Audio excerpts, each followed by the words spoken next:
الحمد لله نحمده ونستعينه ونستغفره ونعوذ بالله من شرور أنفسنا ومن سيئات أعمالنا من يهده الله فلا مضل له ومن يضلله فلا هادي له وأشهد أن لا إله إلا الله وأشهد أن محمدا عبده ورسوله قال الله تبارك وتعالى في كتابه المجيد والفرقان الحميد أعوذ بالله من الشيطان الرجيم بسم الله الرحمن الرحيم وما أرسلناك إلا رحمة للعالمين عن أنس بن مالك رضي الله تعالى عنه قال قال رسول الله صلى الله عليه وسلم لا يؤمن أحدكم حتى أكون أحب إليه من والده وولده والناس أجمعين رواه الإمام الهمام البخاري في صحيحه صدق الله العظيم وبلغنا رسوله النبي الأمي الكريم ونحن على ذلك لمن الشاهدين والشاكرين والحمد لله رب العالمين۔ نام محمد سے دلوں کو سرور ملتا ہے، نگاہ فکر کو تازہ شعور ملتا ہے، نصیب کیسا بھی ہو واسطہ احمد کا دے کے، نصیب کیسا بھی ہو وسیلہ محمد کا دے کے، خدا سے جو بھی مانگیں ضرور ملتا ہے۔ معزز دوستو، آج 8 اکتوبر 2022 بروز ہفتہ ہے اور آپ کے یہاں شاہدرہ ضلع لاہور میں عشق مصطفیٰ صلی اللہ علیہ وسلم کانفرنس سے معنون اس پروگرام میں شرکت کا موقع مل رہا ہے۔ میرے دوستو، رسالت مآب علیہ السلام سے محبت تب ہوگی جب رسول اللہ صلی اللہ علیہ وسلم کی ہمیں پہچان ہوگی۔ نبی پاک کی پہچان تب ہوگی جب ہم رسول اللہ صلی اللہ علیہ وسلم کے بارے میں یا سنیں گے یا پڑھیں گے۔ آج مسئلہ یہ ہے کہ لوگ کسی اتھینٹک بات کو سنتے بھی نہیں ہیں اور کسی معتبر کتاب کو پڑھتے بھی نہیں ہیں، سنی سنائی بات کو لے کر ہم لوگ چلے ہوئے ہیں۔ یہ بات ذہن میں رکھیں، ایمان کا مسئلہ بہت ہائی لیول کا معاملہ ہے۔ ایمان اور جان، ہم جان کے مسئلے میں 2 نمبر پانی نہیں پیتے، 2 نمبر خوراک نہیں کھاتے، حفاظت کرتے ہیں جی جان بچانا فرض ہے۔ اگر جان بچانا فرض ہے تو ایمان بچانا فرض عین ہے۔ تو ایمان کے بارے میں بھی تحقیق کر کے بندہ سمجھے۔ تو میں چاہوں گا کہ میں آپ کی خدمت میں رسالت مآب علیہ السلام کا تعارف کچھ اس انداز میں پیش کروں جس کو بچے بھی سمجھیں، بڑے بھی سمجھیں، خواتین سنیں تو وہ بھی سمجھیں۔ میرے دوستو، اللہ تعالیٰ نے کائنات بنائی ہے نا، تو کائنات بنانے کی 2 ہی وجہ ہے۔ ایک وجہ قرآن میں لکھی ہے، ایک وجہ حضور پاک کے فرمان میں لکھی ہے۔ قرآن کریم میں ہے 27ویں پارے کے دوسرے صفحے میں ہے، رب کریم فرماتے ہیں وَمَا خَلَقْتُ الْجِنَّ وَالْإِنسَ إِلَّا لِيَعْبُدُونَ، کہ کائنات عبادت کی وجہ سے پیدا ہوئی ہے، جنات بھی انسان بھی۔ اور مستدرک حاکم میں ہے، حضرت رسول اللہ صلی اللہ علیہ وسلم کے حدیث حضرت عمر رضی اللہ عنہ نقل فرماتے ہیں کہ آقا مدنی صلی اللہ علیہ وسلم نے ارشاد فرمایا کہ جب حضرت آدم علیہ السلام کی توبہ قبول ہوئی تو وہ حضور پاک علیہ السلام کے وسیلے سے ہوئی۔ تو جب اللہ نے قبول فرما لی، ان کے بھول کی معافی کو قبول فرما لیا، تو فرمایا لولا محمد لما خلقتک، اگر حضور پاک نہ ہوتے تو میں آپ کو پیدا نہ کرتا۔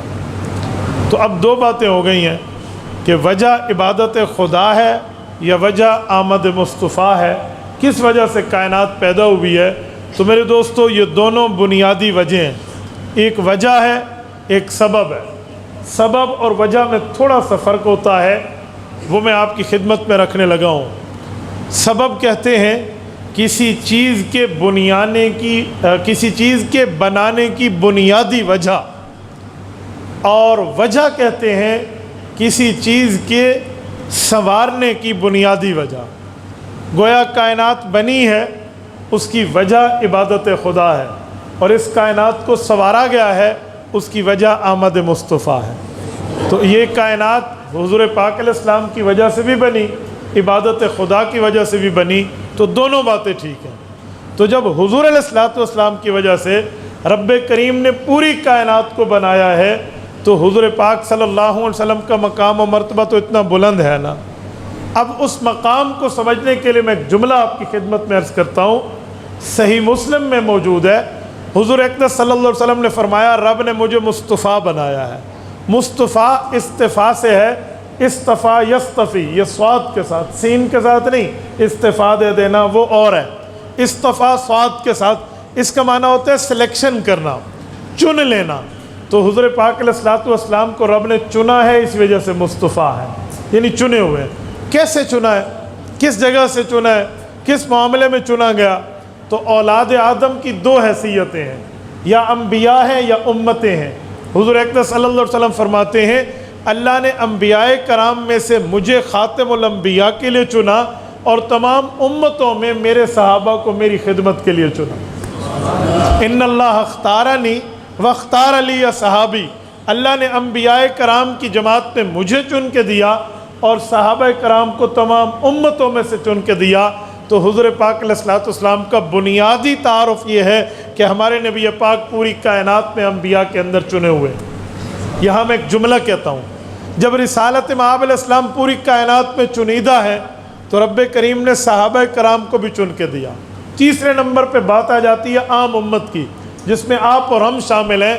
تو یہ عام امت بھی اللہ تعالیٰ کی چنی ہوئی ہے۔ قرآن کریم میں ہے هو اجتباکم هو سماکم المسلمین، اللہ نے تمہیں چنا ہے اور تمہارا نام مسلمان رکھا ہے۔ کیا مطلب؟ رب کریم نے ہمیں اس طرح چنا، ہماری ذات کو اٹھایا، اور رب کریم نے دیکھا کہ یہ بندہ اگر مجھے پسند ہے تو حضور پاک کا امتی بناؤں، ورنہ کسی اور نبی کی امت میں رکھ دوں۔ تو پوری کائنات کے ہر فرد کو رب کریم نے اس بات پہ چن کے حضور پاک کا امتی بنایا ہے کہ یہ بندہ حضور پاک کے امتی بننے کا لائق ہے۔ اس لیے ہمارے بزرگان دین فرماتے ہیں کہ جس وقت ہم اللہ رب العزت سے دعا کر رہے ہوتے ہیں نا، تو ان دعاؤں میں ایک دعا یہ بھی شامل کیا کریں کہ اللہ ہم تیرے حبیب کی امت میں سے ہیں، ہماری دعا قبول فرما لے۔ کہتے ہیں یہ بہت بڑا واسطہ ہے اپنے آپ کو حضور پاک علیہ السلام کا امتی کہنا۔ کیوں؟ گناہ گار ضرور ہیں، خطا کار ضرور ہیں، غلطیاں کر کے روسیا کار ضرور ہیں، لیکن حضور پاک علیہ السلام کی سفارش کے امیدوار بھی ضرور ہیں۔ اسی بنیاد پہ بندہ اگر دعاؤں میں یہ جملہ کہہ دے کہ اے میرے مولا ہم تیرے نبی کی امت میں سے اور تو نے ہمیں چن کے امت محمدی ہم پیدا فرمایا ہے، تو یہ دعا میں ایک وزن پیدا کر دیتا ہے۔ یہ بات یاد رکھیں، بات کہی جائے، عمل کیا جائے، کس جگہ کیا جائے، کس دن میں کیا جائے، وقت اور جگہ بندے کے عمل کی حیثیت کو بدل دیتی ہیں۔ مثلا آپ اور ہم نماز یہاں پڑھیں، ایک ہے ہم نماز مدینہ طیبہ میں پڑھیں، ایک ہے ہم نماز مکہ معظمہ میں پڑھیں، فرق ہو گیا۔ ایک نیکی ہے ہم آج کریں، ایک نیکی ہم رمضان المبارک میں کریں۔ تو دیکھیں وقت بدلا یا جگہ بدلی، نیکی کی حیثیت بدل گئی۔ تو اسی لیے جب دعا مانگیں تو دعا میں بعض جملے ایسے بول دیں جس سے اس دعا کی حیثیت بدل جاتی ہے۔ دعا کا بنیادی طریقہ تو ہے اللہ جل شانہ کی تعریف کریں، حضور پاک علیہ السلام پر درود پڑھیں، پھر اپنی حیثیت پیش کریں۔ تو ہماری سب سے بڑی حیثیت رسول اللہ کے امتی ہونے کی۔ ہم امت موسیٰ نہیں ہیں، ہم امت عیسیٰ نہیں ہیں، ہم امت محمدی ہیں صلی اللہ علیہ وسلم۔ تیسری بات، عرب کا ایک سردار گزرا ہے عنیحمہ، انہوں نے حضور پاک صلی اللہ علیہ وسلم کی قبر پہ آ کر ایک دعا کی۔ دعا تو اللہ سے کی لیکن قبر مصطفیٰ پہ ٹھہر کے، رسول اللہ صلی اللہ علیہ وسلم کی اس جگہ میں ٹھہر کے جس کے لیے آپ کو اور ہمارا نظریہ ہے کہ جو مٹی آقا نامدار کے جسم کے ساتھ لگی ہوئی ہے یہ اللہ کے عرش سے اور اللہ کے کعبے سے بھی افضل۔ کچھ لوگ سمجھتے ہیں عرش سے کیسے افضل ہے، کعبے سے کیسے افضل ہے، وہ ایک غلط فہمی میں مبتلا ہے۔ وہ سمجھتے ہیں عرش کے ساتھ اللہ چپکا ہوا ہے اس لیے اس کی نسبت زیادہ ہے۔ نا بابا، اللہ پوری کائنات میں ہے لیکن اللہ جسم سے پاک ہے۔ تو جب اللہ پوری کائنات میں ہے تو جیسے اللہ عرش کے ساتھ ہے ویسے اللہ مصطفیٰ کی ذات کے ساتھ ہے۔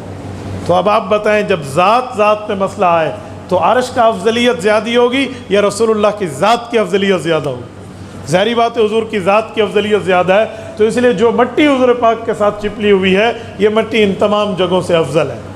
تو اس جگہ پہ ٹھہر کے اس شخص نے ایک جملہ کہا، وہ کہنے لگا کہ میں معافی مانگنے آیا ہوں اللہ تیرے دربار میں، لیکن دربار مصطفیٰ پہ اس لیے حاضر ہوا ہوں کہ ہم اپنی قوم کے سردار ہیں، اگر ہمارے ہاں اپنے باپ کا قاتل بھی اس وقت آ جائے جب ہم اپنے والد کی قبر پہ ٹھہرے ہوں تو ہم سخی تب بنتے ہیں جب اس قاتل کو بھی معاف کر دیں کہ ہمارے پاس چل کے آیا ہے، یار یہ میرے ابا کی قبر پہ ٹھہرا ہے، میرے ابا کے پاس چل کے ہم سردار لوگ ہیں، ہم یہ جملہ کہتے ہیں۔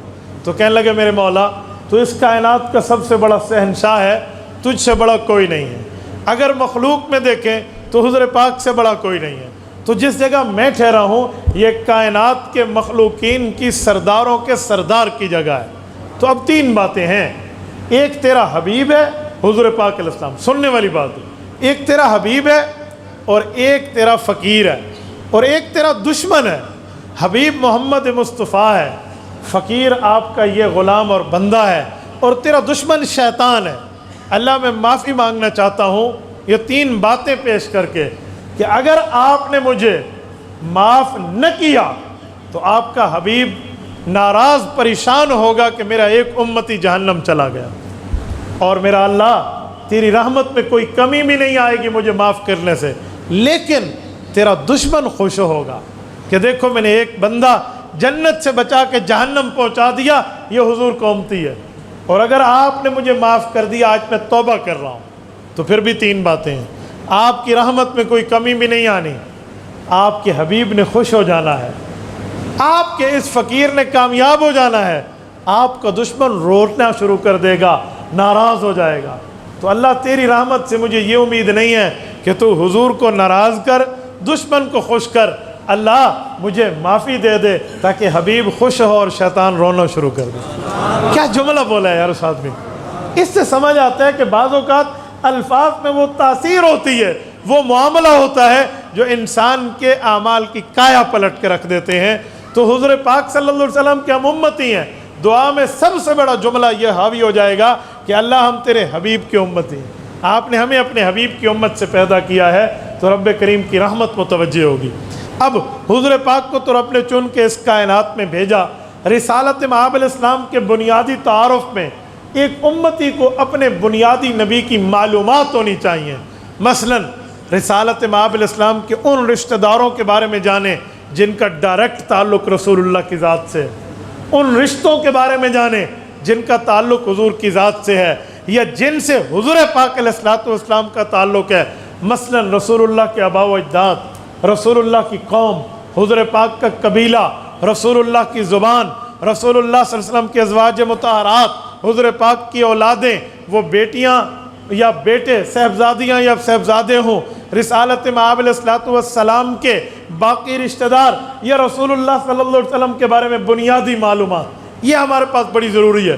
سنیں، آج ہمیں اپنے نانے اور نانی کا نام آتا ہے، رسالت مآب کے بارے میں پوچھیں حضور پاک کے نانی کا نام کیا ہے، لوگوں کو نانے کا نام بھی نہیں آتا، دادے اور دادی کے نام تو دور رہے۔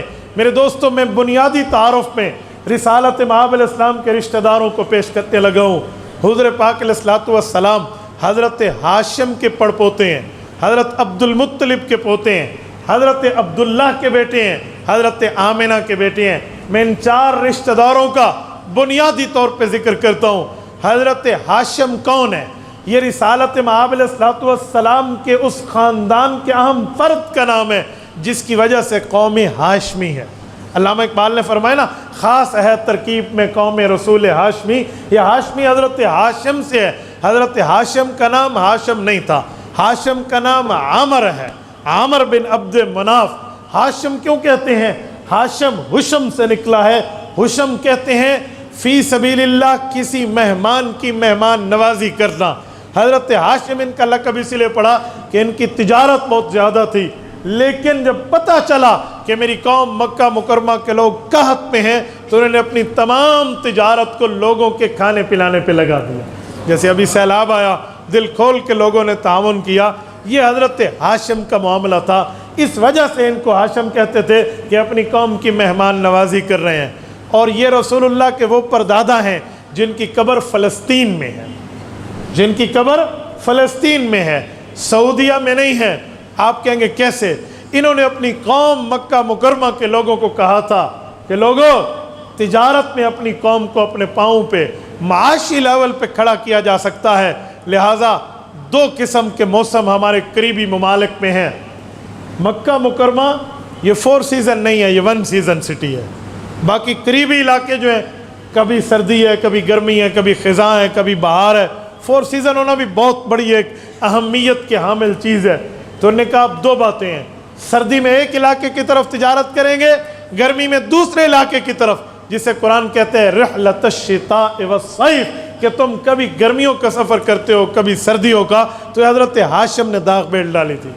یہ اپنے تجارتی سفر میں مسجد اقصیٰ میں تھے کہ ان کا انتقال ہوا اور ان کی قبر مبارک وہیں موجود ہے۔ گویا حضور پاک علیہ السلام جب معراج پر تشریف لے گئے تو بیت المقدس گئے ہیں۔ اللہ کے رسول صلی اللہ علیہ وسلم نے جو اس جگہ قیام فرمایا تو قریبی رسول اللہ صلی اللہ علیہ وسلم کے پردادا کی قبر ہے۔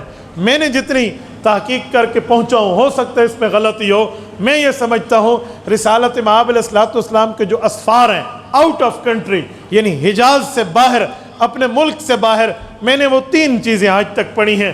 ایک بصرہ کا سفر ہے، ایک یمن کا سفر ہے، اور ایک فلسطین کا سفر ہے۔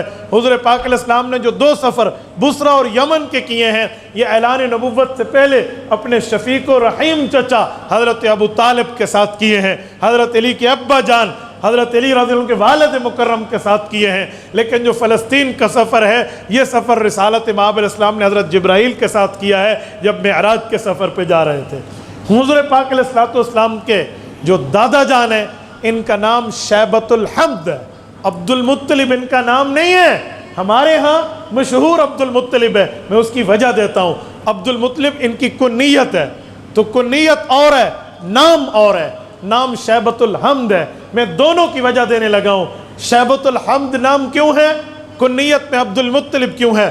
توجہ رکھنا، شیبہ کہتے ہیں سفید بالوں والا، اور حمد کہتے ہیں خوبصورت۔ جب حضور پاک علیہ السلام کے دادا جان پیدا ہوئے تھے تو ان کے ماتھے کی جو چٹیا کے بال تھے، ناسیہ، یہ بالکل سجدے والی جگہ کے اوپر سر کے درمیانی جگہ میں بال سفید تھے، پیدائشی بچپنے کے طور پہ صرف اس جگہ کے، باقی پورا سر کالے بالوں پہ ہو اور یہ جگہ سفید ہو تو عام بندے کو بدی لگتی ہے، بری لگتی ہے۔ لیکن ان کی یہ سفیدی اتنی خوبصورتی ان کے جسم میں پیدا کرتی، جو دیکھتا وہ دیکھتا رہ جاتا۔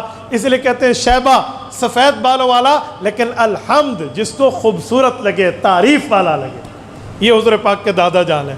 اچھا، جب یہ پیدا ہوئے حضرت شیبۃ الحمد، ان کی کنیت عبد المطلب کیسے پڑی؟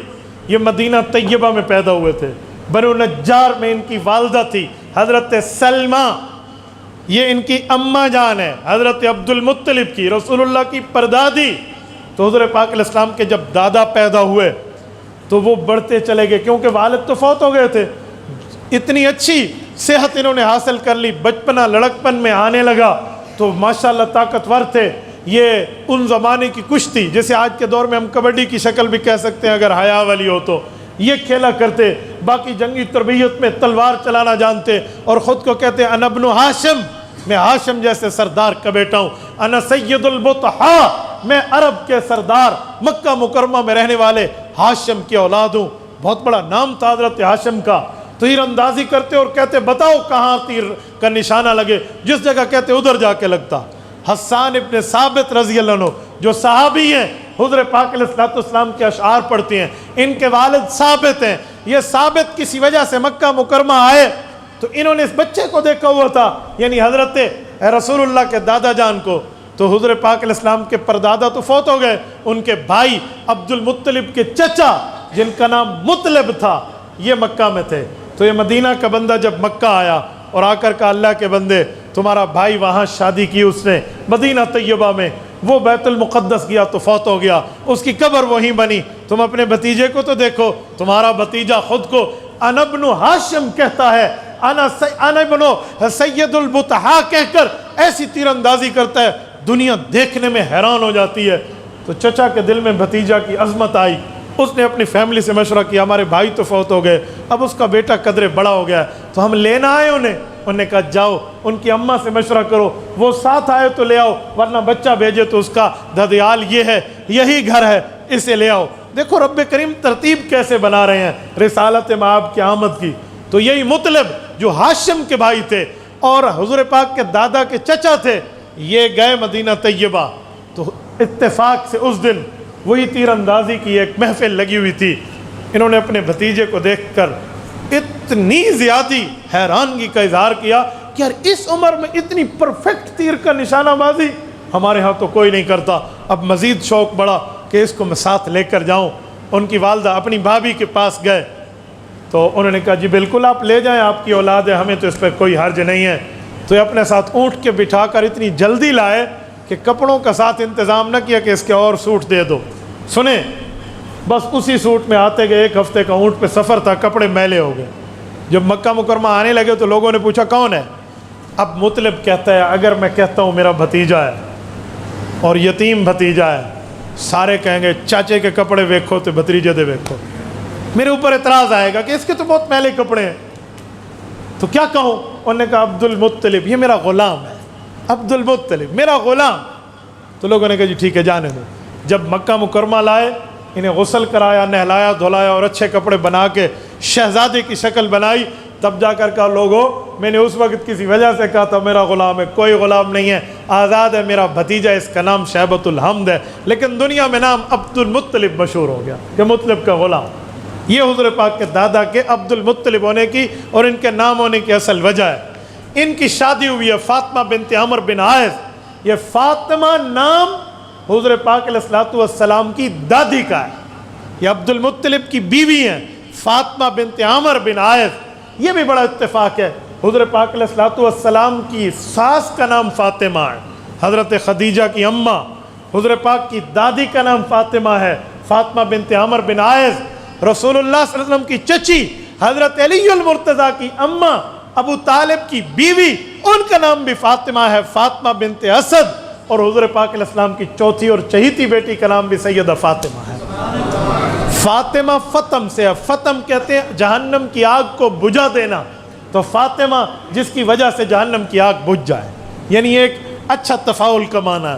تو یہ حضور پاک کی دادی ہیں فاطمہ بنت عمر بن عائض. نام یاد رکھتے جانا. شیبۃ الحمد دادا ہیں, ان کا آپس میں نکاح ہوتا ہے. سنو اپنے نبی کے اس تعارف کو, حیران ہو جاتا ہے انسان کہ رسالت مآب علیہ السلام کی آمد سے پہلے حضور پاک علیہ السلام کا جو خاندانی ایک اسٹیٹس ہے, رب کریم نے اس کو کتنا بارتبہ, با مقام اور با مرتبہ بنایا. ان کے 10 بیٹے پیدا ہوئے.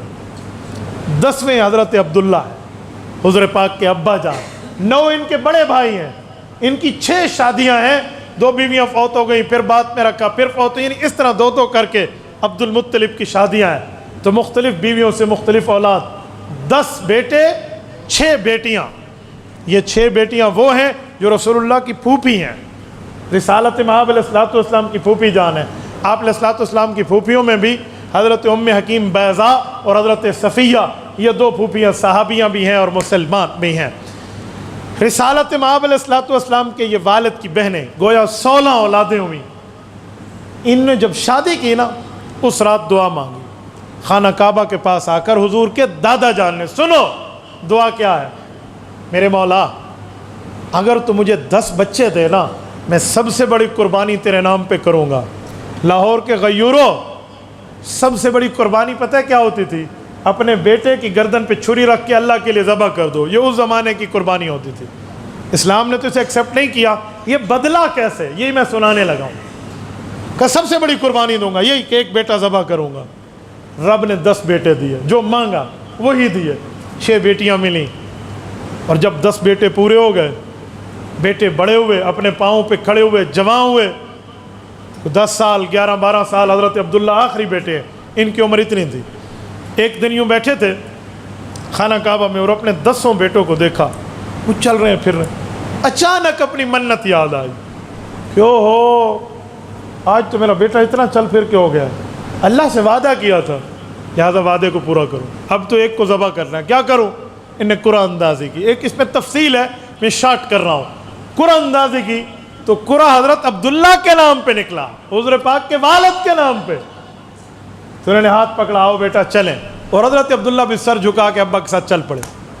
رسول اللہ صلی اللہ علیہ وسلم کی جو پھوپھیاں ہیں نا، یعنی حضرت عبداللہ کی بہنیں، وہ رونے لگی. انہوں نے کہا ابا ہمارے چھوٹے بھیا کو نہ لے جائیں، یہ ہمارا چھوٹا بھائی ہے، اس کے نام پہ قرآن نکلا، نہ ہم اسے نہیں لے جانے دیتی. روایات میں آتا ہے کہ حضرت صفیہ تھی اور ام حکیم بیضاء، لبنہ، عاتقہ، یہ مختلف نام ہے رسالت امام علیہ الصلوۃ والسلام کی پھوپھیوں کے. انہوں نے اپنے سینے سے چپکا لیا اپنے بھائی کو، ابو ہمیں نہیں جانے دے گی.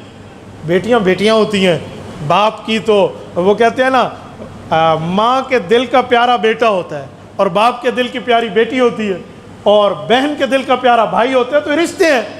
تو انہیں سینے سے چپکایا تو حضرت عبد المطلب کو ایک دفعہ اپنے فیصلے پہ غور کرنے کا وقت ملا کہ کیا کرو. کہا ایک بار پھر قرآن کر لیں. دوسری بار قرآن کیا، پھر حضرت عبداللہ کا نام. تیسری بار قرآن کیا، پھر حضرت عبداللہ کا نام. اب تو بیٹیوں کے ہاتھوں سے پکڑا اور تھوڑا کھینچنے لگے حضرت عبد المطلب. اتنے میں ایک خاتون کا فتویٰ گردش کرتا ہوا ان تک پہنچا تھا کچھ دنوں پہلے. وہ خاتون تورات اور انجیل کی عالمہ تھی، اگرچہ مکہ کی نہیں تھی. اس کا فتویٰ یہ تھا کہ اگر کسی جگہ بندہ اپنی منت پوری نہ کر سکے تو ایک طرف 10 اونٹ رکھے اور ایک طرف اپنی منت کرے، تو 10 اونٹ ذبح کر دے، وہ منت پوری ہو جائے گی. تو حضور پاک کی پھوپھی نے یہی کہا اپنے والد کو، ابا جان اگر 10 مرتبہ اونٹ ایک طرف رکھیں اور ایک مرتبہ ہمارے بھائی کو رکھیں تو قرآن جس کے نام پہ نکلے پھر دیکھیں گے نا. تو انہوں نے کہا ٹھیک ہے. انہوں نے 10 اونٹ رکھے اور ایک طرف حضرت عبداللہ کا قرآن. سنو، امام ابن سعد رحمہ اللہ طبقات میں لکھتے ہیں، سیرت ابن شام امام الشام نے لکھا ہے، یہ مکمل سیرت کے واقعات ہیں. پھر بھی قرآن حضرت عبداللہ کے نام پہ نکلا. تو بیٹی کہنے لگی ابا جان ہمارے اونٹ بہت زیادہ ہیں، 10 اور بڑھا دیں، 20 کر دیں. پھر کرے قرآن 20 پہ اونٹ حضرت عبداللہ کے نام پہ قرآن، اونٹ 30 حضرت عبداللہ کے نام پہ. جب 10ویں مرتبہ قرآن اندازی ہوئی، ادھر اونٹ 100 ہو چکے تھے، تو قرآن اونٹوں کے نام نکلا. بہنوں کے وارے نہیں آ رہے ہو گئے، انہوں نے کہا ہمارا بھائی بچ گیا، ابا جی 100 اونٹ دے دیں، کیا پرابلم ہے. اس زمانے کا ایک اونٹ پتہ ہے کیا ہے؟ ایک پورا اس زمانے کی اتنی ضرورت اونٹ پورا کرتا ہے جیسے آج کے زمانے کی ایک لینڈ کروزر پورا کرتی ہے. یہ اونٹ کو گدھا نہیں کہہ رہا، خچر نہیں کہہ رہا، گھوڑا نہیں کہہ رہا، اونٹ کہہ رہا ہوں، جو ریت کا جہاز ہوتا ہے. ریت میں جو یہ وہ ہوتا ہے نا بھاگنے کا مقابلہ، سباقہ جسے کہتے ہیں عربی میں، یہ اس میں اونٹ کے علاوہ کوئی جانور چل نہیں سکتا. اور اونٹ کے بہت سے اور بھی فوائد ہیں. 5 دن بھوکا رہے گا. وہ کہتے ہیں پتہ نہیں کوہان کو کوئی تراش کے اوپر سے پانی نکال لیتے ہیں. اونٹ کی ایک صفت یہ بھی ہے کہ کبھی اونٹ ریلیشن شپ اپنی ماں اور بہن سے نہیں کرتا جو عام جانوروں میں معاملات ہوتے ہیں. اونٹ میں بڑی صفات ہے. تو اگر میں اس اونٹ کی صفات پہ آپ کو بات کروں تو ایک علیحدہ ٹاپک ہے. 100 اونٹ اس زمانے کی 100 لینڈ کروزر کسی کو گفٹ دینا تھا. حضرت عبداللہ نے مانا، بیٹیوں کے نام پہ کہا جی بالکل صحیح ہے. 100 اونٹ ذبح کیے ہیں، حضرت عبداللہ بچے ہیں. یہ واقعہ کب پتہ چلا، کیسے پتہ چلا؟ مورخین نے لکھا ہے حضور پاک علیہ السلام خود تشریف فرما تھے. ایک بوڑھا دیہات سے آیا اور اللہ کے رسول سے بات کرتے ہوئے کہتے ہیں یا ابن الذبیحین، اے وہ بندے جن کے 2 والد کو ذبیح ہونے کا، ذبح ہونے کا مقام ملا ہے. صحابہ کہتے ہیں ہم حیران ہو گئے کہ ایک ذبیح تو ہم نے سنا ہے حضرت اسماعیل علیہ السلام جن پر چھری رکھی، وہ خواب دیکھا، آپ کے ذہن میں ہے نا؟ اللہ نے اس کی جگہ دمبا دے دیا، وَفَدَيْنَاهُ بِذِبْحٍ عَظِيمٍ. ایک ذبیح تو ہے، دوسرے کون ہے؟ تو کہتے ہیں آپ علیہ السلام نے اس کا مسئلہ حل کیا. جب وہ بوڑھا تشریف لے گیا تو ہم نے پوچھا یا رسول اللہ معمہ حل فرما دے، دوسرا ذبیح کون ہے؟ تو اللہ کے رسول نے پوری اپنے گھر کی یہ بات سنا دی. تو یہ حضرت عبداللہ ہے، رسول اللہ کے والد ہیں. اب آئیے آپ علیہ السلام کے والد صاحب پہ. حضرت عبداللہ حضور پاک کے ابا جان کی شادی کیسے ہوئی، کہاں ہوئی، کس جگہ ہوئی؟ ان کے جو والد ہیں حضرت عبد المطلب، انہوں نے حضرت عبداللہ کی شادی اپنے بیٹے کی کرائی. آخری بیٹا، بڑی دھوم دھام سے شادی تھی. کہا کہاں سے؟ سنیں، اپنے 9 بیٹوں کی بیویاں مکہ مکرمہ سے ڈھونڈی، لیکن ان کی نانی اماں یا ان کا اپنا علاقہ تو مدینہ ہی تھا نا جہاں پیدا ہوئے تھے حضرت عبد المطلب. کہا میں اپنی 10ویں اور آخری بہو اس علاقے سے لاؤں گا جہاں سے میری اماں ہے۔ تو وہاں لے گئے، وہیں سے حضرت آمنہ کی شادی ہوئی ہے۔ حضرت آمنہ مکیہ بعد میں ہے، مدنیہ پہلے ہے۔ بنو زہرہ یہ خاندان ہے، اس سے وہب کی بیٹی ہیں، وہب حضور پاک کے نانا جان ہیں۔ آمنہ بنت وہب حضرت آمنہ رضی اللہ عنہ سے حضرت عبداللہ رضی اللہ عنہ کا رشتہ ہوا۔ اس میں بھی ایک واقعہ ہے، جب حضرت عبداللہ کو مکہ مکرمہ سے لے کر مدینہ طیبہ لے جایا جا رہا تھا تو والد یعنی عبد المطلب نے ہاتھ پکڑا ہوا ہے۔ راستے میں ایک جگہ آتی ہے، وہاں بالا خانہ ہے، گویا جیسے ہمارے موٹر وے کا قیام و طعام ہوتا ہے، لوگ اس پہ رکتے ہیں۔ اس زمانے کے مسافر وہاں رکتے تھے، وہاں سارے رکے قافلے میں، تو حضرت عبداللہ اور بیٹے حضرت والد حضرت عبد المطلب بھی رکے۔ تو وہاں بالا خانے میں ایک خاتون بیٹھی ہوتی تھی، بڑی شریف مشہور تھی۔ وہ خاتون اوپر سے اتر کے نیچے آئی اور اس نے حضرت عبداللہ کو دیکھا کہ حضرت عبداللہ کا ہاتھ پکڑا اپنی طرف متوجہ کرنے کے لیے۔ حضرت عبداللہ جو رسول اللہ کے والد ہیں نا، ان کی شاعرانہ زندگی ان پر ختم۔ جتنی عمر میں یہ تھے، اس عمر میں اتنا اچھا شعر کہہ لینا ان کے مقابلے کا بندہ نہیں تھا۔ عرب کی گھٹی میں شعر تھا نا، ان کی تو باندیاں بھی شاعرہ ہوا کرتی تھی، یہ ہر بات میں شعر کا جواب دیتے۔ تو انہوں نے یہاں بھی شعر پڑھ کے اس عورت کو جواب دیا کہ ان الکریم یحمل عرضہ ودینہ۔ تو نہیں جانتی، شریف آدمی ہو، خاندانی بندہ ہو، خاندانی بندہ اپنے دین کا دفاع بھی کرتے، اپنی عزت پہ بھی سودا بازی نہیں کرتا۔ اس عورت نے ہاتھ جھٹک دی، لیکن گلٹی فیل کیا اس نے، میری بے عزتی ہوئی۔ کہتے ہیں عورتوں کو اپنی بے عزتی بہت کم بھولتی ہے۔ حضرت عبداللہ چلے گئے، حضرت عبد المطلب نے رشتہ مانگا حضرت وہب سے۔ یہ حضرت وہب اور عبد المطلب یہ آپس میں سمدھی ہیں، ایک کا بیٹا ہے ایک کی بیٹی ہے۔ بیٹی حضرت عبداللہ ہے، ان کی بیٹی حضرت آمنہ ہے۔ تو وہب حضور پاک کے نانا جان ہے، ان سے رشتہ مانگا۔ اور رسول اللہ صلی اللہ علیہ وسلم کی دادی ہیں فاطمہ بنت عمر بن عائز، یہ اور حضرت آمنہ کی ماں ہیں جن کا نام برہ ہے، یہ برہ رسول اللہ کی نانی جان ہے، یہ بھی آپس میں سمدھی ہیں۔ رشتہ طے ہوا، شادی ہو گئی، کچھ عرصہ اپنی گھر والی کے ساتھ گزارا، پھر واپس آ رہے ہیں۔ جب واپس آئے ہیں پھر اس جگہ قیام کیا تو وہ عورت پھر اتری، گویا حضرت عبداللہ نے سوچا ہوگا مصیبت پھر گل پہ آ گئی ہے نا، یہ پھر آ گئی۔ وہ اب آئی تو اس نے کہا جی میں کوئی آفر پیش کرنے نہیں آئی، میں نے کوئی ایک دو بات کرنی ہے۔ ہاں جی کریں، پتہ نہیں کوئی پچھلی بات کا غصہ نکالنا ہے۔ اس نے کہا نہیں، انہوں نے کہا میں تورات، زبور، انجیل پڑھ چکی ہوں، اور وہاں میں نے نشانیاں پڑھی تھی کہ آخری نبی کے والد کا چہرہ کیسا ہوگا، اس کے چہرے پہ نور محمدی چمکے گا کیسے، اس سے کیسے سمجھ آئے گی۔ تو میں نے آپ کے چہرے میں اس کی چمک دیکھی، اس کی دمک دیکھی، تو میں چاہتی تھی کہ اس نور محمدی کو اٹھانے والی میں بن جاؤں۔ میں بھی خاندانی عورت ہوں، میں کوئی جو ہے نا بد ذات یا بدکار نہیں ہوں۔ حضرت عبداللہ کو کہنے لگی کہ اب آپ کا چہرہ وہ نہیں رہا، مجھے لگتا ہے آپ کی شادی ہو گئی ہے۔ یعنی یہ جسے قرآن کہتے ہیں نا ذالک مثلہم فی التوراۃ و مثلہم فی الانجیل۔ آج کل لوگ صرف کہتے ہیں صحابہ کی مثالیں، حالانکہ ہم ضمیر کا مرجع ہے، پیچھے محمد رسول اللہ والذین معہ، حضور کی مثال بھی، حضور کے صحابہ کی مثال بھی، یہ دونوں مثالیں پچھلی کتابوں میں۔ تو رسالت مآب کا ذکر اقدس بھی تھا، تو یہ حضرت عبداللہ کا نکاح ہے۔ حضرت عبداللہ واپس آئے ہیں، حضرت عبداللہ کا انتقال ہوا ہے اس وقت جب حضرت عبداللہ چند دن اپنی اہلیہ کے ساتھ گزار کے وہاں گئے جہاں حضرت عبداللہ کے دادا حضور کے پردادا حضرت ہاشم تجارت کے لیے جاتے تھے۔ تو وہاں گئے بیت المقدس، تجارت کا قافلہ واپس لانے لگے تو قدرے بیمار ہوئے، بیمار اتنے شدید ہوئے حضور پاک کے ابا جان کہ لوگوں سے کہنے لگے کہ میں آگے چلنے کی ہمت نہیں رکھتا۔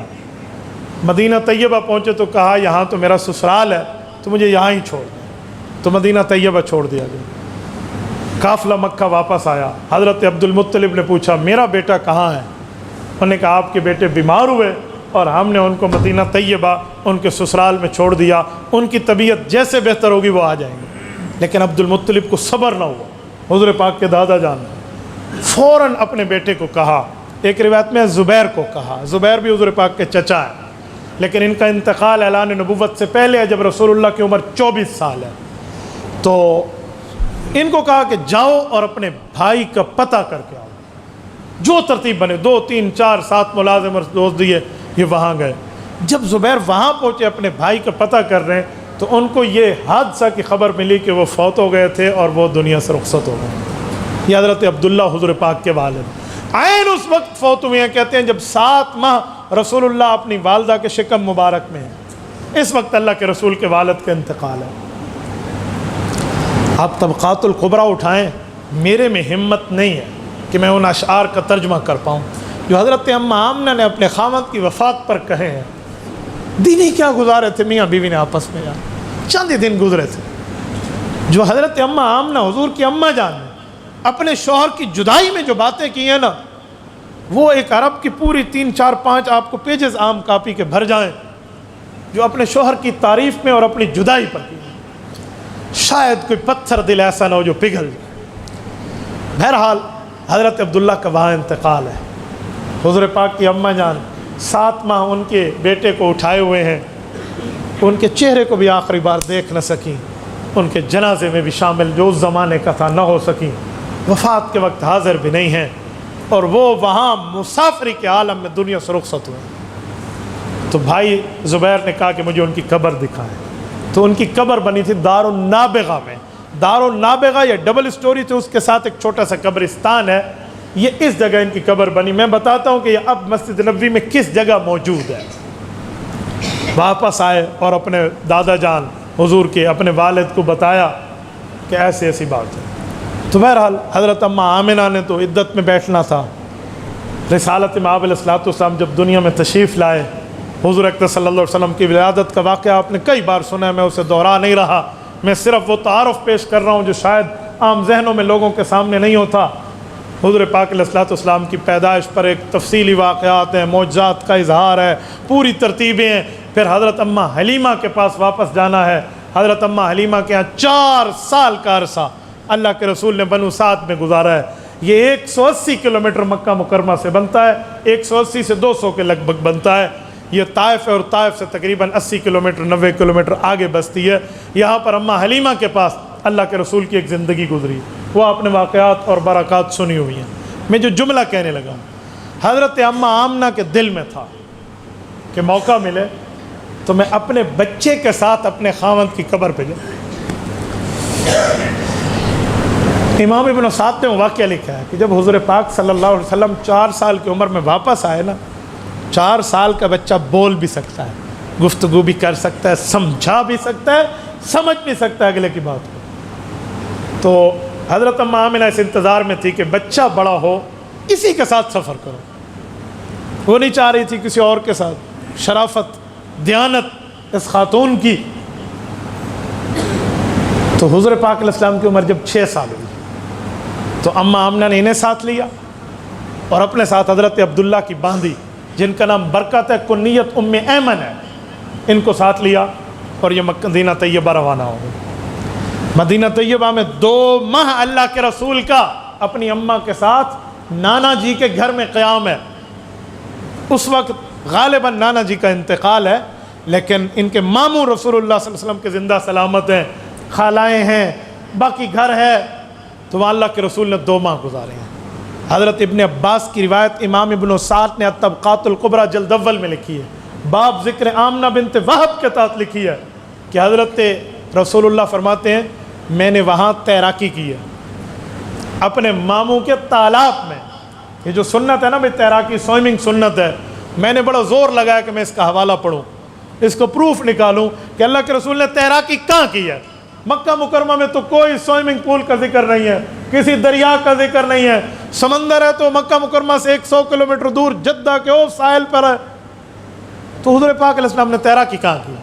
یہ میں نے بڑا تلاش کیا، مجھے نہیں ملا۔ جو مجھے ملا ہے تو طبقات الکبریٰ سے یہ ملا ہے کہ جب رسالت مآب کی عمر 7ویں برس ہے تو اپنے ماموں کے تالاب میں وہاں پر تیراکی کی ہے۔ رسالت مآب علیہ السلام فرماتے ہیں میں نے بڑی بہترین خوب انداز میں اس کی صلاحیت اپنے پاس سنبھالی کہ تیراکی کہتے کسے۔ پھر اپنی ماموں کی ایک چھوٹی بیٹی ہوتی تھی، اس کی عمر بھی اتنی تھی، کوئی 4-5 سال، ان کے ساتھ اللہ کے رسول نے اپنے کھیلنے کو بھی بیان فرمایا۔ حضرت ابن عباس کہتے ہیں جب ہجرت ہوئی دار النابغہ ہم پہنچے، وہ ہجرت کے بعد جب تقریباً 50 سال اس واقعے گزر گئے تھے تو حضور پاک نے ہمیں وہ گھر دکھائے، وہ جگہیں دکھائیں، وہ تعمیرات دکھائے جس جگہ اللہ کے رسول نے بچپن میں اپنی اماں کے ساتھ وقت گزارا تھا۔ کہتے ہیں پھر اپنے والد کی قبر پہ لے گئے دار النابغہ میں۔ آپ میں کتنے خوش قسمت ہیں جو مسجد نبوی جا چکے ہیں؟ آپ میں ذرا ہاتھ کھڑا کریں جن کا مسجد نبوی سفر ہو چکا ہے۔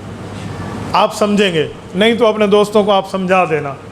مسجد نبوی میں جب آپ جائیں نا اور آپ کا یہ چہرہ بالکل روضہ پاک کی طرف ہو، باب السلام کی طرف ہو، بالکل باب السلام، باب السلام سے 4 چھتریاں پہلے آ جائیں دائیں سائیڈ پر، یہ دار النابغہ ہوتا ہے کہ جس وقت منہ بندے کا باب السلام کو، اللہ تعالی ہم سب کو مدینہ طیبہ لے جائے۔ مدینہ جا کر ان چیزوں کو یاد بھی کیا کرو، یہ بھی اپنی نبی سے محبت کی دلیل ہوتی ہے۔ تو میں الحمدللہ جب پہلی بار گیا تھا نا تو میں دوستوں کے ساتھ مدینہ طیبہ کی ایسی ایسی گلیوں میں گھوم جاتا، جان بوجھ کے واپسی کا راستہ نہ آئے، بندہ تھوڑا گھومتا ہی تو رہے نا اپنے نبی کی شہر میں ہم لوگ۔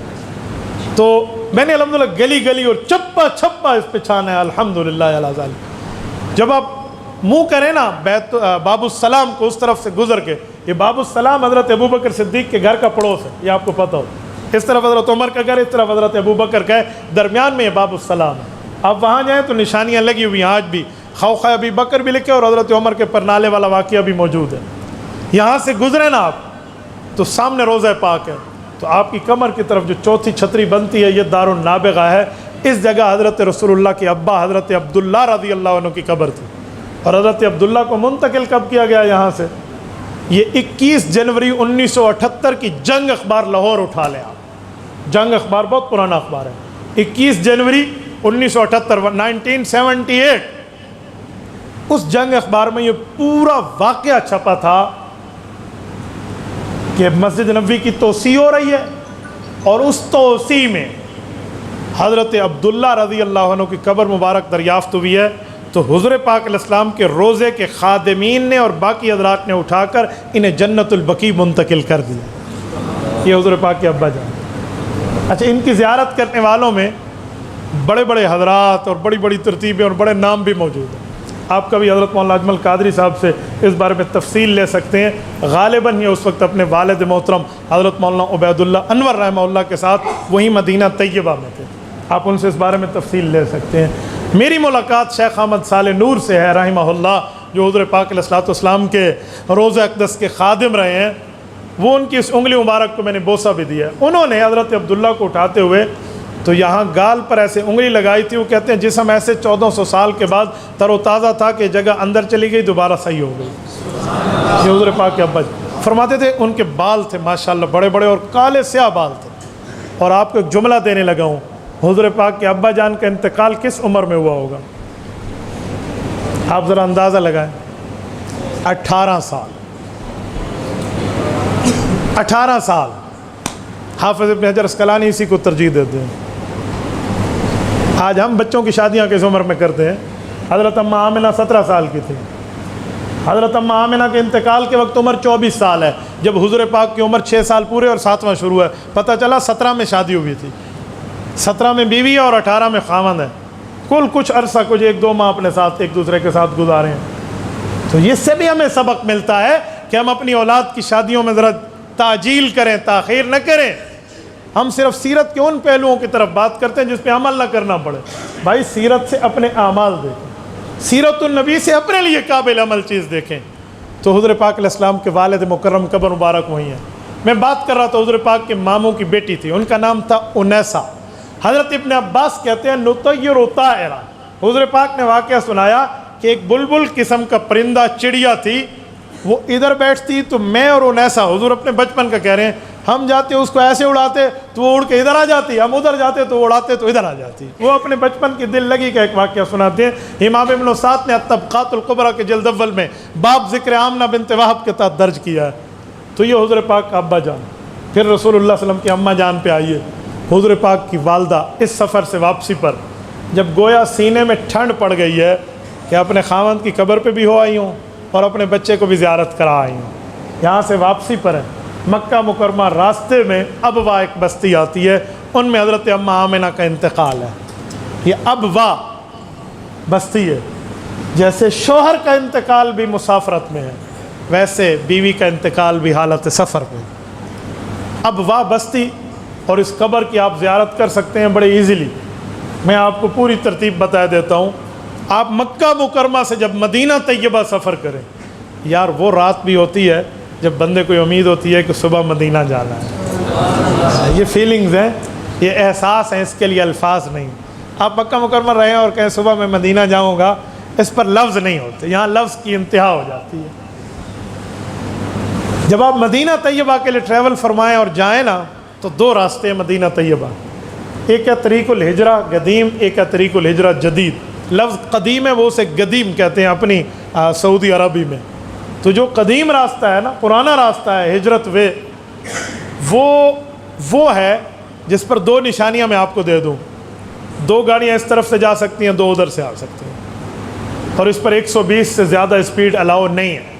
جو نیا راستہ بنایا ہے وہ 150 پر آپ جا سکتے ہیں، کوئی 140 کے لگ بھگ جا سکتے ہیں، اور اس پہ 4 گاڑیاں ایک طرف سے جا سکتی ہیں. یہ پہچان کا طریقہ ذہن میں رکھ لیں. یہ جو پرانا راستہ ہے، جب آپ مکہ مکرمہ سے نکلیں، جدہ کی طرف جائیں، جدہ سے کبری بریمان سے ہو کر بندہ مدینہ طیبہ جاتا ہے. بریمان کبری سے ایک راستہ آپ کا ملک عبداللہ الاقتصادیہ ایک سٹی ہے، اس کی طرف جائے گا. اسے سعودیہ کا صوبہ رابغ کہتے ہیں. یہ رابغ روڈ بنتا ہے، رابغ اس کو کہتے ہیں. رابغ بہت زبردست قسم کے ایریا، وہاں سے پیٹرول نکلتا ہے، اور وہاں پر اس لیے ہر بندہ اکثر طور پہ ماسک میں رہتا ہے کہ وہاں کی کچھ فضا ایسی ہے. اس رابغ پہ آپ سفر کریں تو ملک عبداللہ اقتصادی آپ کراس کریں گے. آگے ایک علاقہ آئے گا مستورہ، مستورہ آپ کراس کریں گے. مستورہ سے آگے تقریباً 100-150 کلومیٹر بدر ہے، جہاں جنگ بدر ہوئی ہے. اس بدر سے پہلے مستورہ کی سائڈ پہ آپ رکیں، فلائی اوور بنا ہوا ہے. جس طرف آپ کا منہ ہوگا تو آپ کے دائیں طرف، بدر کی طرف منہ ہوگا تو دائیں طرف آپ کی 22 کلومیٹر بستی اندر جاتی ہے. بالکل آپ گوگل میپ پہ دیکھ کے 22 کلومیٹر سفر کریں گے. وہ بستی ہے ابوا. اس جگہ اللہ کے رسول صلی اللہ علیہ وسلم کی اماں جان کی قبر مبارک ہے. رسول اللہ صلی اللہ علیہ وسلم کی والدہ مکرمہ اور میرے پاک پیغمبر نے اس قبر پہ حاضری دی ہے. حضور پاک علیہ السلام حجۃ الوداع کے سفر میں اس قبر پہ تشریف لائے ہیں. میں ایک چھوٹا سا واقعہ اس کا دیتا ہوں. حضرت ابن عباس کہتے ہیں رسالت مآب اس قبر پہ تشریف لائے، مجمع صحابہ ساتھ تھا. اس قبر پہ آ کے نا فَأَصْلَحَهُ رسول اللہ، جو قبر پہ پتھر پڑے ہوئے ہیں، سنگریزے ہیں، اس کو حضور پاک اپنے ہاتھوں سے درست فرما رہے تھے. اپنی اماں کی قبر درست کیا، دعا کی، اور دعا کے بعد آپ علیہ الصلوۃ والسلام کی آنکھوں میں آنسو بھرا. اچھا حضور روئیں یا کوئی بات نہیں ہے؟ کہتے ہیں بکا رسول اللہ صلی اللہ علیہ وسلم و بکل مسلمون لبکائہ صلی اللہ علیہ وسلم. حضور نے رونا شروع کیا تو صحابہ کرام کا مجمع رونے لگا اپنے نبی کو روتے دیکھ کر.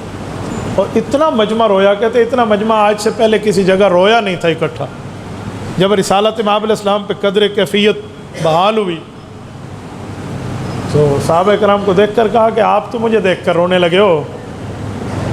ادرکتنی رحمت امی، میں نے اپنی ماں کے ساتھ بچپن گزارا ہے، مجھے اپنی امی کی شفقتیں بچپن والی یاد آ گئی. اچھا یہ حجۃ الوداع ہے. حجۃ الوداع کب ہے؟ سن 10 ہجری. اور حضور پاک کے اماں جان کا انتقال کب ہے؟ جب رسالت مآب کی عمر 6 سال ہے، 7واں شروع ہے. حجۃ الوداع پہ اللہ کے رسول کی عمر کتنی ہے؟ 62 سال پوری ہو رہی ہے. 62 سال. اب 62 سے 6 نکالیں، کتنے بنے؟ 56 سال بعد اللہ کے رسول اپنی والدہ قبر پہ آئے اور ایسے روئے جیسے آج انتقال ہوا ہو ماں کا. یہ ماں کی محبت، ماں نہیں بھولتی بندے. اس جگہ یہ جو آپ حدیث سنتے ہیں کہ مجھے اگر نماز میں بھی اماں بلائے تو میں چلا جاؤں، یہ پوری باتیں اپنی والدہ سے یا معاملات. تو حضور پاک علیہ الصلوۃ والسلام کی والدہ کی قبر پہ جانا چاہیے اگر اللہ اسباب اور توفیق عطا فرمائے. میرے ساتھ ایک اللہ والے گئے تھے، اللہ ان کو جزائے خیر عطا فرمائے. انہوں نے ایک عجیب دعا مانگی. اس دعا میں کہہ رہے تھے کہ یا اللہ اگر تو چاہے تو یہ کام کر دے کہ تیرے ہاں تو کسی قسم کی قدرت میں کمی نہیں ہے، تو یہ میری دعا اپنے نبی کی والدہ تک پہنچا دے کہ ہم اب حضور کی قبر پہ جا رہے ہیں، لہٰذا حضور ہمارے اوپر نظر شفقت نہ ہٹائیں. کیا لفظ تھے یار صاحب، کس لجاجت میں اس نے مانگا تھا. وہ لجاجت میرے پاس نے کہا اللہ تو بڑی طاقتوں والا ہے، تو چاہے تو رسول اللہ کی اماں جان تک بات کر دے کہ وہ اپنے رحیم اور شفیق بیٹے تک یہ بات پہنچا دے. حضرت اماں آمنہ کا انتقال یہی ہے. ادھر سے حضور پاک علیہ السلام کا سفر صرف حضرت برکت ام ایمن کے ساتھ ہے. جو حضرت اماں آمنہ کی خادمہ تھیں، یہ مکہ مکرمہ لائی ہیں، اور پھر اس کے بعد دادا جان نے ان کو اپنی آغوش میں لیا اس وقت تک جب تک دادا جان کا انتقال نہ ہوا۔ حضرت عبد المطلب کے لیے باقاعدہ تخت ایک قسم کا، ایک صف قسم کی بچھائی جاتی تھی، خاص مسند خانہ کعبہ کے سامنے، سردار تھے اپنی قوم کے، ان کی مسند پہ کوئی دیکھے اور آ کر ہاتھ رکھے یا بیٹھے تو بہت بڑی بات ہوتی تھی۔ کوئی بیٹا کسی میں ہمت نہ ہوتی کہ اپنے والد کے ساتھ یہاں قریب آ کر یا اس کے ساتھ آ کر بیٹھے، اتنی عزت اور احترام ہوتی حضرت عبد المطلب کی۔ بڑے بڑے لوگ آتے، یہ کھلی کچہری ہوتی، سامنے بیٹھ کے مسئلے حل کرواتے۔ کہتے ہیں جب اللہ کے رسول آتے ہیں نا، عمر کتنی ہے؟ 8 سال، حضرت عبد المطلب کھڑے ہو جاتے، کھڑے ہو کے انہیں اپنے ساتھ اپنے تخت پہ بٹھاتے اور کہتے ہیں میرا یہ پوتا میرے نام کو روشن کرے گا۔ میں حضرت عبد المطلب کے ایمان کا قائل ہوں، کیونکہ ان کا کوئی شرک ثابت نہیں ہے، کسی قسم کا کوئی شرک۔ جب والدین کو ایمان کے ہم قائل ہیں رسول اللہ کے، تو دادا جان کا میں نے تو آج تک کوئی شرک نہیں پڑھا، وہ دین ابراہیمی پر عمل کرنے والے لوگ تھے۔ بلکہ میں اتنا سمجھتا ہوں کہ حضور پاک کے دادا جان کی دعائیں ایسے قبول ہوتی تھی، ایسے۔ یہ جب ابرہہ آیا تھا نا خانہ کعبہ کو گرانے، تو انہیں کعبے کا کنڈا پکڑا حضرت عبد المطلب نے، یہ جملہ کہا اللہم ان المرء یمنا رحلہ فمنا رحالک، اللہ ہر مالک اپنے گھر کی حفاظت کرتا ہے، جتنی طاقت میری تھی میں انہیں اتنی کی، میں اسے روک نہیں سکتا۔ اللہ یہ تیرا گھر ہے، اب اپنی حفاظت اپنے گھر کی آپ ہی نے کرنی ہے، یہ لفظ ہے اللہم ان المرء یمنا رحلہ فمنا رحالک ونصر علی آل الصلیب وعابدہ اليوم آلک۔ یہ تو صلیب کے پجاری ہیں ابرہہ اور یہ بادشاہ، یہ اگر آپ کے کعبے کو گرا دیں تو کل ہمارے اوپر غالب آ جائیں گے کہ ہم تو اللہ کے گھر کے قابض بن گئے۔ یہ لفظ ہے عمدوا حماک بکیدہم کی یصبوا عیالک، اللہ یہ بے وقوف لوگ ہیں، اپنے ساتھ ہاتھی لائے ہیں اور حماقت کر بیٹھے ہیں کہ آ کر آپ کے کعبے والوں کو نقصان دیں گے۔ جروا جمیع بلادہم کی یصبوا، اللہ یہ نہیں ہو سکتا، اے رب کریم تو اپنی طاقت کا اظہار فرما۔ یہ دعا ختم کی نا حضور کے دادا جان نے، اللہ کے رسول کی پیدائش کو 55 دن ابھی رہ رہے تھے، اور لوگوں کی طرف دیکھا، کہا چلو میرے ساتھ، کہا کہاں؟ کہا اپنے گھر خالی کر دو۔ کہا گھر خالی کر دے؟ کہا جی ہاں۔ کہا کہاں جائیں؟ کہا پہاڑوں پر جاؤ۔ کہا کیا؟ کہا پھر تماشا دیکھنا۔ یہ جو قرآن کہتا ہے الم تر کیف فعل ربک باصحاب الفیل، علماء نے سیر نے لکھا ہے اس پر کہ جو ہاتھی کو لایا تھا نا یہ ابرہہ، اس کے ساتھ ایک بہت اہم ہاتھی تھا، اس کا نام تھا محمود، اس ہاتھی کا نام۔ وہ آگے آگے چلاتا تو پیچھے باقی ہاتھی چلتے، کہتے اس ہاتھی کی بڑی کرامات تھی، گویا کہ اس پہ کوئی چمتکار ظاہر ہوا تھا، تو اس محمود ہاتھی اس کا نام رکھا تھا تعریف والا۔ محمود کا معنی ہوتا ہے تعریف والا۔ کہتے جب یہ طائف سے گزر آتا تو نفیل ایک شخص تھا، وہ راستہ جانتا تھا، اس نے تلوار نکالی اس کے مقابلے میں لڑنے کے لیے، تو انہوں نے اس کو پکڑوا لیا۔ انہوں نے کہا کعبے کیوں جا رہا ہے وہ گرانے؟ تو انہوں نے پکڑ لیا، ایک آپ اس تلوار سے تیری گردن کاٹوں گا، میں تو بادشاہ ہوں۔ تو انہوں نے کہا جی مجھے چھوڑ دے۔ انہوں نے کہا ایک شرط پہ چھوڑوں گا، ہمیں یہ راستہ نہیں آتا، طائف سے لے کر آگے تک راستہ تو دکھا، ہم تو چھوڑ دیں گے۔ تو نفیل دل میں سوچنے لگا یار میں تو آگا تھا کعبے کی حفاظت کرنے، میں اسی کا راستے دشمن کو دکھاؤں، لیکن مجبور تھا تو اس نے راستہ دکھایا۔ تو اسے کہا آگے آگے چل، تو آگے آگے محمود ہاتھی بھی چل رہا تھا تو یہ بھی چل رہا تھا نا۔ تو کہتے ہیں جب ہاتھی قریب گیا نا تو اس نے ہاتھی کے کان میں عربی زبان میں کہا کہ ہاتھی ہم نے تیری بڑی تعریفیں سن لی ہیں، اگر تو واقعی اللہ کی مخلوق ہے اور یقیناً ہے نا، تو جس جگہ تجھے تیرے مالک لے کر جا رہا ہے وہ اللہ کا گھر ہے، یاد رکھ اس طرف نہیں جانا، اگر تو اس طرف گیا تو تیرا حشر بھی ہوگا۔ پھر ایسے تیری تعریفیں اس طرح جیسے دیوانہ وار بندہ بات کرتا ہے نا، ہاتھی کے کان میں باتیں شروع کر دی، لیکن اس انداز میں کی کہ ان سے آگے تھا، یہ لوگ پیچھے تھے، وہ نہیں سن رہے تھے۔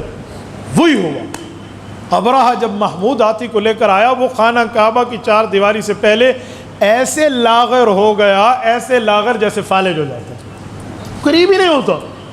تو اس کا منہ پھیر کے یمن کی طرف کرتے تو دوڑنے لگ جاتا، اور اس کو کعبے کی طرف کرتے تو وہ لاغر ہو جاتا۔ یہ بھی کئی کرامات کتابوں نے لکھی ہیں اس پر۔ تو حضرت عبد المطلب کی دعائیں قبول کیسے ہوئی؟ مجمع اوپر گیا اور قرآن کہتا ہے ترمیہم بحجارۃ من سجیل، وہ کیا مخلوق آئی؟ ابابیل آئے۔ ابابیل کی جان کتنی ہے؟ اور 3 کنکریاں لائے، ایک چونچ میں 2 پاؤں میں، اور اس کنکری پر لکھا ہوا ہے یہ فلاں بن فلاں کے لیے ہے، پورا ڈیسائیڈڈ ہے بھائی۔ ایک ایک چیز پر گویا میں سمجھانے کے لیے کہتا ہوں فنگر پرنٹ آئے ہوئے ہیں کہ اس کا تھم لگے گا تو یہ سم نکلے گی، پوری ترتیب ہے ان کنکریوں پہ، اور وہ اسی کو لگنی ہے، وہ بندے کو لگنی ہے، اس کے اندر سے نکلنی ہے، ہاتھی سے نکلنی ہے۔ چل میرا بھائی، ہوا کیا؟ قرآن کہتا ہے فَجَعَلَهُمْ كَعَصْفٍ مَأْكُولٍ۔ كَعَصْفٍ مَأْكُولٍ کا معنی چبایا ہوا نوالا، یعنی نوالا منہ میں آپ رکھیں، چبا کے اندر لے جانا لگے، آخر میں چھوٹی سی ہڈی محسوس ہو تو بندہ پورا نوالا اگل دیتا ہے، اس کا حشر کیا ہوتا ہے؟ قرآن کہتا ہے بے حجارت، وہ جو پتھر لگے نا، وہ حجارہ وہ مار رہے تھے، فَجَعَلَهُمْ كَعَصْفٍ مَأْكُولٍ، یہ چبائے ہوئے لقمے کی طرح بن گئے۔ یہ حضرت عبد المطلب کی دعا ہے اور اللہ کے گھر کی حفاظت۔ تو اس لیے میں حضرت عبد المطلب کے ایمان کا قائل ہوں، رسول اللہ کے والدین کے ایمان کا قائل ہوں۔ اس پر میں کوئی نہ جملہ بولتا ہوں نہ کسی کو بولنے دیتا ہوں، دلیل کی دنیا میں ہم اس چیز کو مانتے ہیں۔ تو یہ رسول اللہ کے والدہ، حضور کی والد، حضور کی والدہ اور رسول اللہ کے خاندان میں آباء و اجداد کا انٹروڈکشن تھا۔ پورے 8:38 پہ میں نے شروع کیا، 9:38 ہو گئے ہیں، پورا گھنٹہ پورا ہے، ٹھیک ہے، لیکن میں بات پوری کروں گا، توجہ رکھنا۔ رسالت مآب علیہ السلام کے چچاؤں پہ آؤ تو رسول اللہ کے چچا جان 11 چچے ہیں، ایک روایت میں 9 چچے ہیں، مختلف روایتیں، میں سمجھتا ہوں کہ 9 ہی ہیں، کیونکہ ان کے بیٹے 9 تھے، حضرت عبداللہ کے ساتھ 10 ہو گئے۔ ان میں حضرت حمزہ اور حضرت عباس رضی اللہ عنہ، ان کا اسلام بھی ثابت ہے، ایمان بھی ثابت ہے، نصرت پیغمبر بھی ثابت ہے۔ رہے حضرت ابو طالب، حضور پاک علیہ السلام کے چچا، حضرت علی کے والد، ان کی شفقت، رحمت، کرم، مہربانی، نصرت، محبت، رسول اللہ کے ساتھ تعلق، اس پہ کوئی شک نہیں، کوئی شک نہیں۔ اس حد تک یہ مخلص تھے کہ شاید کوئی ہوگا۔ جب 8 سال کی عمر حضور کی تھی اور دادا جان دنیا سے گئے تو حضرت ابو طالب کے حوالے کیا، اور حضرت ابو طالب اس وقت تک حضور پاک کی حفاظت کرتے رہے جب اعلان نبوت کو بھی 10 سال ہو گئے تھے، اعلان نبوت کو بھی 10 سال۔ آپ اندازہ لگے کتنے سال کی حفاظت بنتی ہے؟ حضور پاک علیہ السلام کی 8 سال عمر ہے اور چچا حضرت ابو طالب کی نگرانی میں ہے، 40 سال میں اعلان نبوت ہے، اور جس وقت حضور کی عمر 50 سال ہو رہی ہے اس وقت نبوت کے 10 سال پورے ہوئے ہیں جب حضرت ابو طالب کا انتقال ہے۔ تو 50 سے 2 نکالیں، 48 سال یہ بندہ رسالت مآب علیہ السلام کی حفاظت کرتا رہا۔ اسی لیے کسی زبان میں یہ جرت نہ ہو کہ ان پر بولے۔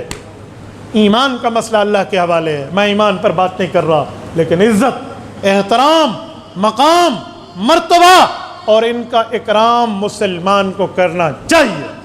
حضرت ابو طالب پہ جملہ نہ بولے۔ کچھ لوگ مجھے کہتے ہیں آپ حضرت ان کو کیوں کہتے ہیں، ایمان ثابت نہیں۔ میں نے کہا اوئے، ایمان کا معاملہ اللہ کے ساتھ ہے، لیکن جو رسول اللہ کی اس نے خدمت کی ہے، جو حضور پاک صلی اللہ علیہ وسلم کے ساتھ اس نے جان لگائی ہے، آپ اس کو کیا کرو گے؟ کیا اس کو کہاں لے جاؤ گے؟ میں یہ دعویٰ نہیں کرتا کہ وہ صحابی اور کلمہ پڑھ لیے، اس بارے میں روایات اپنی جگہ موجود ہیں، لیکن بس انہیں ہی بیان کرنا ہے، دنیا میں اور کوئی دین کی بات نہیں رہ گئی۔ تو حضرت عبد المطلب کا، حضرت ابو طالب کا احترام اپنی جگہ، یعنی یہ خود کہتے تھے وَأَبْيَضُّ يُسْتَسْقَى الْغَمَامُ بِوَجْهِهِ سُمَالُ الْيَتَامَى عِصْمَةٌ لِلْأَرَامِلِ کہ میں نے اپنے بھتیجے عبداللہ کے بیٹے حضرت محمد صلی اللہ علیہ وسلم کو دیکھا ہے، یہ وہ ہے، اس کی سفیدی سے آسمان متاثر ہوتا ہے تو بارش اتار دیتا ہے۔ سُمَالُ الْيَتَامَى عِصْمَةٌ لِلْأَرَامِلِ کہ یہ یتیموں کا رکھوالا، اور یتیم اس کی طرف لپک کے آتے ہیں تو ان کا رکھوالا ہوتا ہے، اور عورتوں کی عزت کا رکھوالا ہوتا ہے۔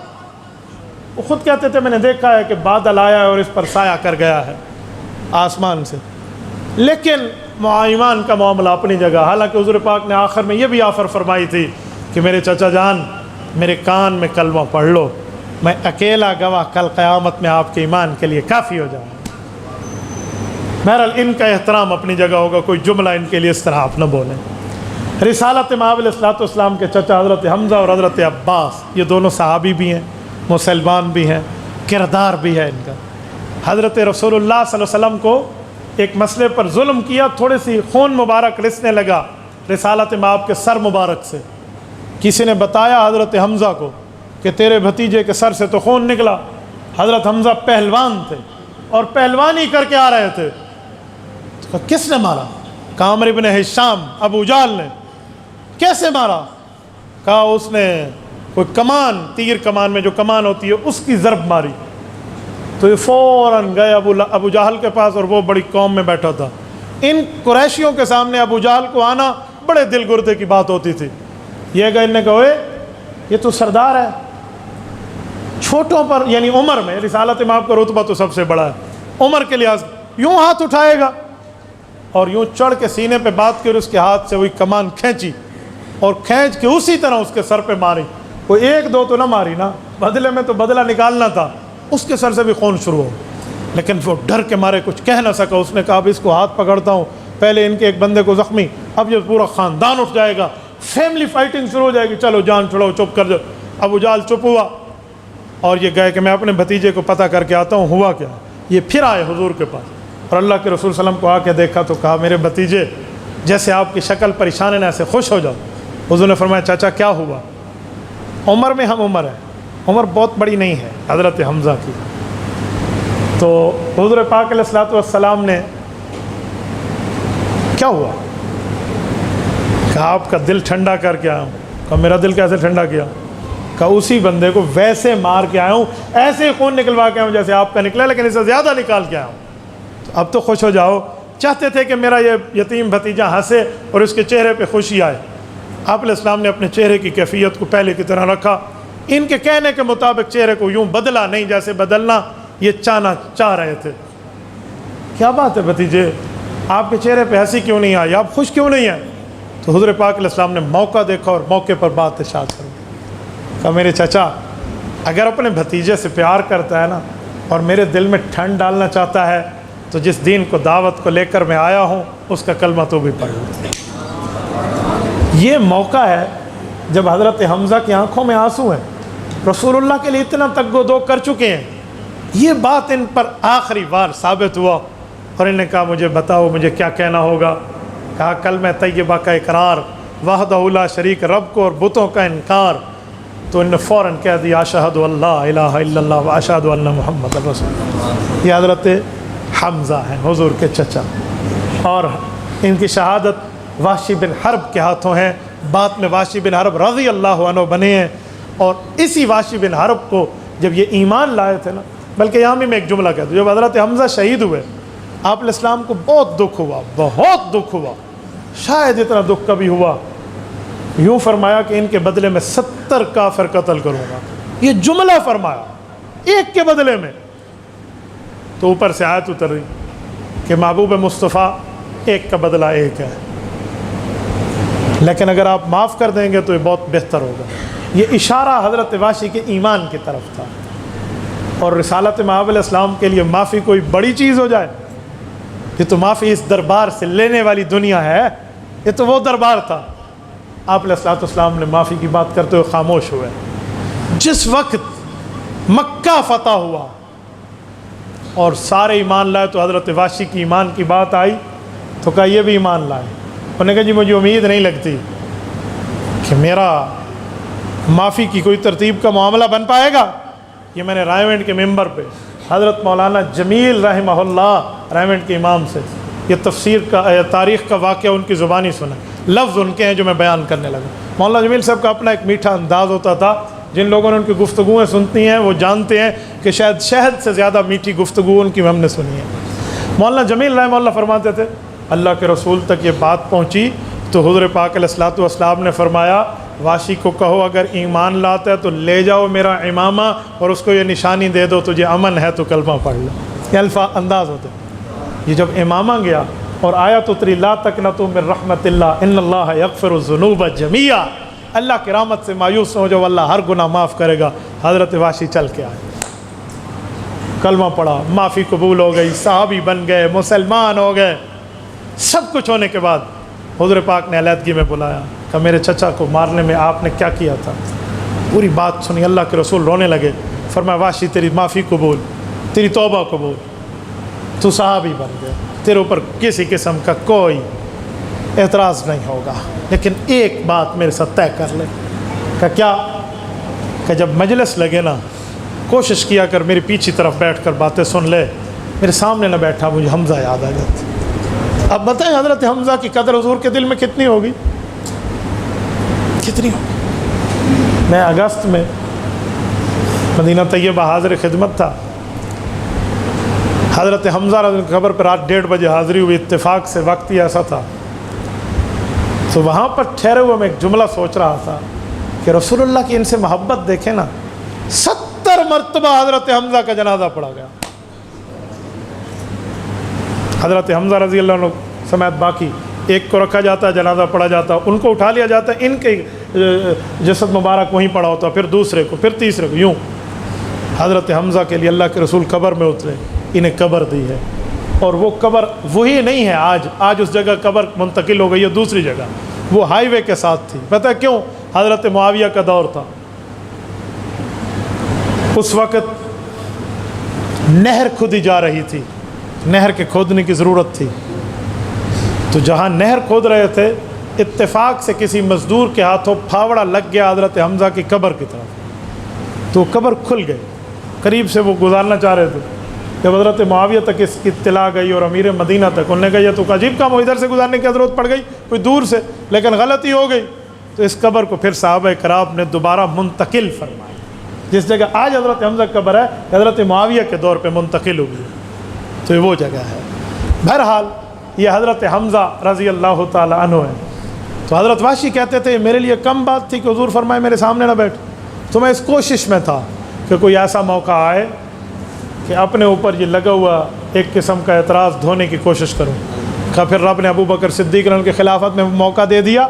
مسلمہ کذاب سے جنگ ہوئی, جو ختم نبوت کا ڈاکو اور منکر تھا, اس کے خلاف جب گئے تو وہ کہتے ہیں میں نے اسی حربے کو ویسے تیار کیا اور ویسے ہی اس کے لیے جنگ میں گیا. 1000 کلومیٹر سفر کیا اور یمامہ کی بستی میں اس کے پاس پہنچے, مسلمہ کے پاس. اور جب اسے حربہ مارنے کی ضرورت ہے, کہتے ہیں حربہ میں نے ویسے ہی مارا جیسے حضرت حمزہ کو مارا تھا. اسی لیے کہتے تھے قتلت خیر الناس ثم لاجل ذلك قتلت شر الناس.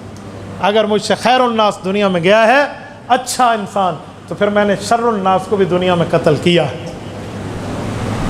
حضرت عباس رسول اللہ صلی اللہ علیہ وسلم کے چاچو دوسرے جو صحابی ہیں, بڑے ادب بڑے احترام سکھا گئے ہیں حضور پاک کا.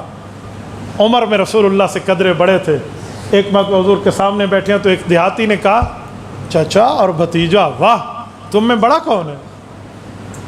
حضرت عباس کہتے ہیں اس دیہاتی کا سادہ قسم کا سوال تھا, مجھے امتحان میں ڈال گیا. میں حضور کی موجودگی میں کہوں میں بڑا ہوں, ادب پیغمبر نہیں بنتا. اور اس دیہاتی سادہ بندے اگر میں خاموش ہوں تو انہیں دوسرا سوال پھر کر دینا ہے.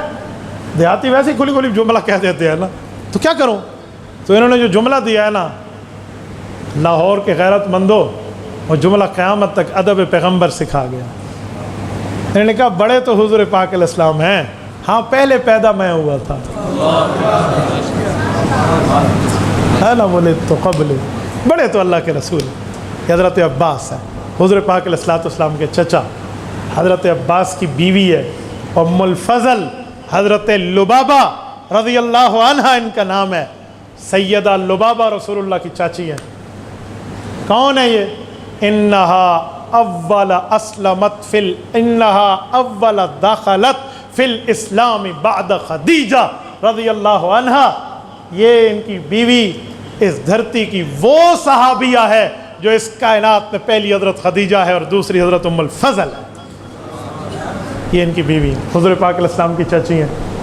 مدینہ طیبہ میں جب ہجرت کر کے حضور کے ساتھ آئی نا, تو ایک خواب دیکھو اور پریشانی کے عالم میں حضور کے پاس آ گئی. بھتیجے میں نے رات بہت عجیب خواب دیکھا ہے. چچی بتا کیا خواب دیکھا؟ کہ میں نے دیکھا آپ کے جسم کا ایک ٹکڑا کٹ کے میری گود میں آ گیا اور یہ کہہ کر رونے لگی. حضور پاک علیہ السلام نے فرمایا چاچی خوش ہو جاؤ, اس پہ تو کوئی برائی نظر نہیں آتی. کہ وہ کیسے؟ کہ مجھے لگتا ہے میری بیٹی فاطمہ امید سے ہے, اللہ اسے بچہ دے گا, وہ تیری گود میں آئے گا تو اس کی پرورش کرے گی. فولد حسین بعدو, حدیث میں اس کے بعد حضرت امام حسین رضی اللہ عنہ کی پیدائش ہوئی اور انہوں نے اپنی گود میں رکھ کے اس کی پرورش کی. تو جب ان کی گود میں حضرت حسین آئے, حضور پاک نے فرمایا چاچی دیکھ لیا نا, یہ اسی خواب کی تعبیر کا اثر ہے. تو حضور پاک علیہ السلام کی چچی حضرت عباس کی بیوی ہیں. رسالت مآب علیہ السلام کی اولاد اور حضور کی ازواج, رسول اللہ کی ازواج مطہرات 11 بیویاں ہیں. 9 بیویاں بیک وقت حضور پاک کی زندہ رہیں. دو بیویاں جو حضور پاک کی زندگی میں فوت ہوئی ہیں، ایک حضرت خدیجہ، ایک زینب بنت خزیمہ ہے رضی اللہ عنہما، باقی 9 حضور پاک علیہ السلام کے بعد دنیا سے رخصت ہوئی ہیں۔ جب آپ علیہ السلام دنیا سے رخصت ہو رہے تھے تو بیویوں میں ایک دوسرے کو دیکھا، یہ کہہ رہی تھی ہماری باری، ہم میں پہلی حضور پاک کے ساتھ کون جا کر ملے گی؟ تو حضور پاک علیہ السلام نے فرمایا اول لحوکم بی اطول کرنا یدن، تم میں مجھ سے پہلی مرتبہ وہی بیوی جلدی آ کر ملے گی وفات کے بعد جس کے ہاتھ تم میں لمبے ہیں۔ سب ایک دوسرے کے ساتھ ہاتھ ناپنے لگیں کہ کس کا ہاتھ لمبا ہے۔ بعد میں پتہ چلا حضرت زینب رضی اللہ عنہا ہیں۔ بھائیو، ہاتھ لمبے سے مراد تو سخاوت والی بات تھی، ہاتھ لمبا سخی تھی، صدقات بہت زیادہ کیا کرتے تھے۔ تو رسالت امام علیہ السلام کی بیویوں میں حضرت خدیجہ، حضرت سودا، حضرت عائشہ، حضرت حفصہ، حضرت ماریہ قبطیہ، حضرت جویریہ، حضرت میمونہ، حضرت صفیہ اور حضرت زینب بنت جہش، حضرت زینب بنت خزیمہ اور حضرت 10 ہو گئی، 11ویں بیوی یاد ہونی چاہیے، میمونہ کہہ لیا۔ آپ اچھا سن رہے ہیں جی؟ حضرت عائشہ تیسرا نمبر میں نے گنا۔ میں تبھی تو کہتا ہوں کہ اپنے نبی کی معلومات ہونی چاہیے۔ یار کوئی اٹکتے ہوئے خطیب بھی درمیان میں ایک بیوی کا نام بھول جائے تو کوئی تو بتائے۔ پھر سناؤ گے؟ ریکارڈنگ سن لینا۔ حضرت ام سلمہ رضی اللہ عنہا، ٹھیک ہے؟ یہ حضور پاک علیہ السلام کی 11 بیویاں ہیں، یاد کیا کریں۔ میں ان کے بھی تفصیلی حالات دینا چاہتا تھا لیکن آباء و اجداد کے واقعات اتنے تفصیلی ہوئے کہ مجھے وقت اجازت بھی نہیں دیتا، اور حافظ صاحب کا چہرہ بھی مجھے بتا رہا ہے کہ استاد جی۔ تو میرے دوستو، حضور پاک صلی اللہ علیہ وسلم کی ازواج مطہرات ہیں، پھر رسالت میں آپ کی اولادیں ہیں، 3 صاحبزادیاں ہیں، 4 صاحبزادیاں اور 3 صاحبزادے ہیں رسالت امام علیہ السلام کے۔ پھر آپ علیہ السلام کے 3 داماد ہیں۔ آپ کہیں گے بیویاں بیٹیاں 4 ہیں، داماد 3 کیسے ہیں؟ پہلے داماد حضرت ابو العاص لقیط ابن ربی ہیں، دوسرے حضرت عثمان ہیں، تیسرے بھی حضرت عثمان ہیں، اور چوتھے حضرت علی ہیں، کیونکہ حضرت عثمان کو یکے بعد دیگری 2 بیٹیاں ملی ہیں، اس لیے بیٹیاں 4 ہیں اور داماد 3 ہیں۔ اور رسالت امام علیہ السلام کے نواسے اور نواسیوں پہ آؤ، سنو حضور پاک صلی اللہ علیہ وسلم کے نواسے اور نواسیوں کی تعداد بھی ذہن میں رکھو۔ بڑی بیٹی، ان کے 2 اولادیں ہیں، امامہ اور علی زین بھی، یہ دونوں اسی طرح حضور پاک کے نواسے اور نواسیاں ہیں جیسے حضرت حسن اور حسین رضی اللہ عنہ۔ حضور پاک علیہ السلام کی دوسری بیٹی حضرت رقیہ ہے، ان کا ایک ہی بیٹا ہے عبداللہ بن عثمان، ابان بن عثمان بھی کہتے ہیں، یہ تیسرا حضور پاک کا نواسا ہے۔ حضرت ام کلثوم کی اولاد نہیں ہے، اور اس کے بعد حضرت سیدہ فاطمہ، ان کی 6 اولادیں ہیں، 3 بیٹے اور 3 بیٹیاں، زینب، رقیہ، ام کلثوم، یہ تینوں حضرت علی کی بیٹیاں ہیں۔ حضرت اماں فاطمہ نے اپنی بیٹیوں کے نام اپنی بہنوں والے رکھے تھے، اور 3 بیٹے ہیں، حسن، حسین اور محسن اور ام کلثوم سے پہلے رقیہ، یہ دونوں بچپن میں فوت ہو گئی تھی، اس لیے مورخین 4 کا ذکر کرتے ہیں، 2 اور کا نہیں کرتے۔ کل اولادیں 6 ہیں، تو 6 اور پہلے کتنے تھے؟ 3 اور 6 9۔ حضور پاک کی نواسیوں اور نواسوں کی تعداد 9 ہے، تو یہ بھی ہمیں سمجھنا چاہیے۔ رب نے مجھے توفیق دی تو میں حصہ دوم پر انشاءاللہ تعالی آپ کی خدمت میں اس باقی رہی ہوئی تفصیل کو عرض کروں گا۔ اقول قولی ھذا واستغفر اللہ وآخر دعوانا ان الحمد للہ رب العالمین۔